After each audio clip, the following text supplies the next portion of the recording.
just introduce this session and then maybe just kick off with some thoughts about the future of current money. And then when Vince joins, we'll cover off a few other topics. So this session is to look at from inflation to digital currencies. The future of money, to put it lightly, is looking unpredictable.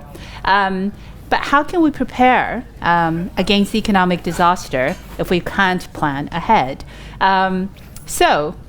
When the former Lib Dem leader, Vince Cable, manages to maneuver through traffic, he will be here, and we will cover off a few topics. For instance, cryptocurrency. Are we moving to a cashless society? And what is fintech? But I want to start off with some thoughts about where we currently are in terms of inflation and the cost of living crisis, whether it's a blip or it's normal. But let me just start off with some thoughts about whether or not inflation is here to stay with us. I'm going to give you the first of probably many caveats. I wrote a book called The Great Economists, and the Great Economist, J.K. Galbraith, said, economic forecasting exists to make astrology look respectable. So I would not count on anyone who can say for certain that inflation has peaked. This is what it looks like. But here's a few things that you might want to look at to make that assessment. So one of the key things to consider is inflation is a measure of year-on-year price change.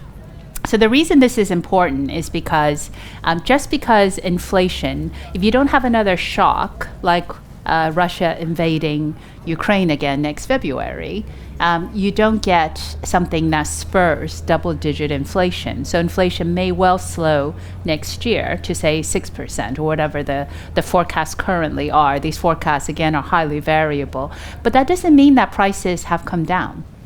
Now you have higher cost of living because inflation may not be 10%, but it still could be 6%. And this is important to bear in mind because this happened in the 1970s. So in the 1970s, there were not one, but two oil price shocks. And after the first one, which was after the Yom Kippur War in 1973-74, oil prices actually stayed high. And then we had a second shock in that decade, in 1979, with the Iran-Iraq War. So the reason I'm pointing this out is, if you needed to get a sense of how the cost of living, your cost of living is going to be impacted, then it's the level and not just the percentage that we need to be mindful of. And I think the second thing that I would say about an indicator you should look for is we often see headline inflation. So this is CPI, Consumer Price Index.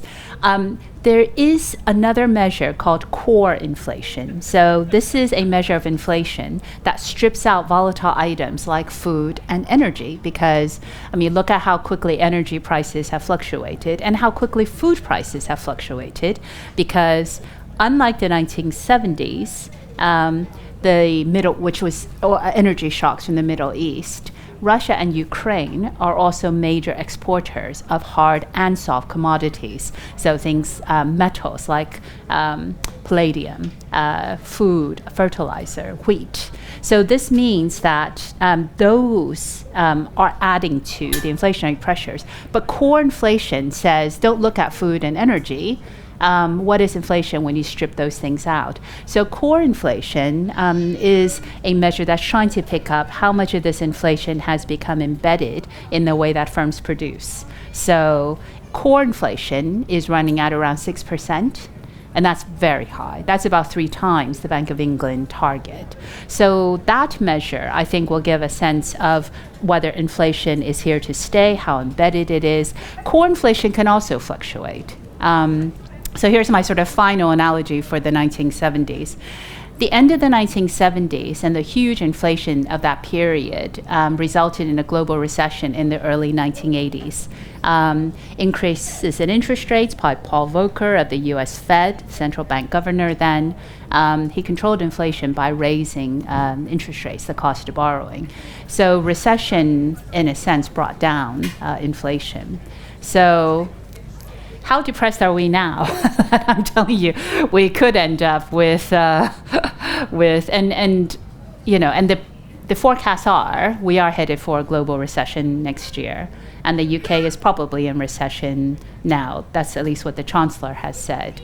So, but what that does for inflation is it reduces demand and actually brings price pressures down. But this is what's known as the misery index, like unemployment, recession, or inflation. So it is a turbulent time. I don't want to understate that, but I always hope we can learn lessons from history. So I'll finish with some thoughts on lessons from history. So I mentioned there what monetary policy did. Monetary policy operates a bit differently now, but I think what we need to hope the lesson has been learned is monetary policy needs to hit essentially a neutral level where it's at the rate that doesn't depress the economy and doesn't stimulate more inflation, because 80% of this inflation is imported.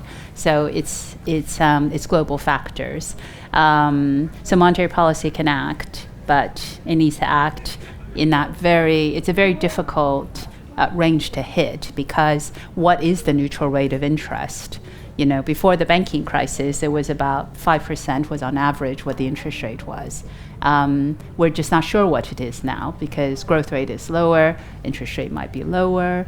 If inflation is very high, do we need to consider that? So all of that makes it quite hard to calibrate where monetary policy should be. I think this period is closest to the 1970s, so it is unusual. But as Mark Twain reportedly said, history doesn't repeat itself, but it does rhyme. So we do not have there are lessons from the 70s, but there are differences as well. And I think one of the main differences is very different ways in which central banks operate and different causes of this inflation. So unfortunately, though, because these are supply-side shocks, as in it's a shock of energy prices and food prices that drives up production costs, there are limited ways that economic policy can try and cushion this. So if you think about a normal there's no normal recession, but a recession where demand collapses, you can use fiscal policy to support people's incomes. And because prices are down, output is down, you can see how it all works together. The problem now is when you have a 1970s scenario, which is like stagflation, high inflation, stagnant economies, and recession, prices and output are moving in opposite directions. So you want to support people who are vulnerable by giving them income support. That pushes up their demand, and that can be inflationary if it's widespread support and it's done on the basis of government borrowing. So pushing up demand is inflationary when inflation is the problem. And this is why the 1970s stagflation scenario is challenging to deal with. In the 1970s, monetary policy, what central banks do is very focused on targeting monetary aggregates, the money supply. Didn't work too well, especially in the 80s. Money is a very complicated thing, as we will discuss in just a sec. And then the UK moved to a European exchange rate mechanism, a fixed exchange rate, and that essentially dictated a lot of what the policy would be. So we crashed out of the ERM in 1992 and launched a period of searching for a new aim, and it became inflation targeting. So expectations, having a very clear target of 2%, does mean that you have more of a sense of where central banks are headed, where the Bank of England is looking for. And so I think that's one way, and credibility in meeting that target is important. Now, the bank hasn't always been successful in meeting that, but at least you get that letter from the governor to the chancellor explaining why, but the regime itself is a lot more transparent than what we had before. And I think that increases helps shape market expectations, and that could help us now, because this is a time in which you do want to know where the central bank is going to do, and not just think, with a less transparent regime. So actually, Vince Cable is in the house, everyone.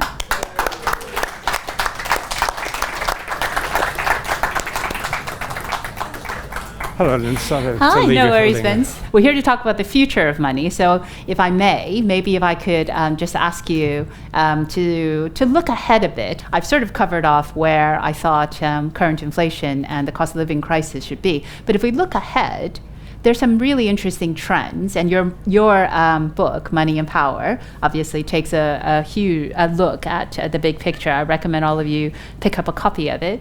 But just talk us through where you think the future of money is headed. Is it cashless? Will there be crypto? Will there be things about policy regimes? Be great to get your take.